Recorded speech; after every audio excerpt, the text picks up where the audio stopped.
are very different from each other. We could call them polar opposites of each other. One was Abraham. He says Abraham had real faith, and he was a man. The other one was Rahab, and she was a woman. Abraham was a Jew. He was Jewish. Rahab was a Gentile. Abraham was a patriarch. He was a pillar in the people of God. Rahab was a prostitute. Yes, James uses a prostitute as someone to say she had real faith. Abraham was somebody.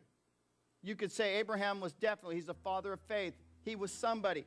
Rahab, you could argue, she's barely mentioned. What's James using her for? I mean, barely even uses her story. It's a little tiny snippet in the Bible. She was really a nobody when you look at Scripture. Abraham is a major character. Rahab is about as minor character as you can get. They only had one thing in common. Faith. Everybody say faith.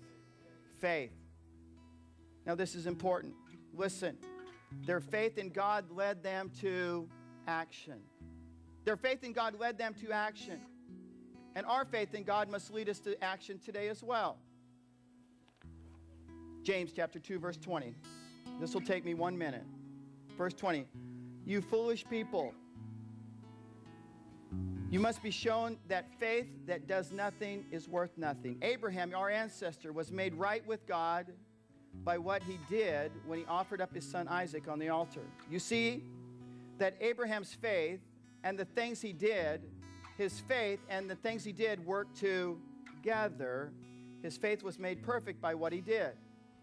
This shows the full meaning of the scripture that says Abraham believed God and God accepted Abraham's faith and that his faith made him right with God. His faith made him right with God. And Abraham was called the friend of God. So you see that people are made right with God by what they do, not faith only. Then let's skip down to Rahab and let's see how her faith was made, how she had real faith. Verse 25. Another example is Rahab, a prostitute, who was made right with God by something she did. She welcomed the spies into her home and helped them escape by a different road. Just as a person's body does not have a spirit is dead, so faith does nothing is dead as well. And I want you to get your mind wrapped around this. Jesus, the lineage of Jesus, his family line, Rahab ends up in the lineage of Jesus Christ. How is that possible? It's hard to even understand, but it shows us the power of faith and doing something with that faith.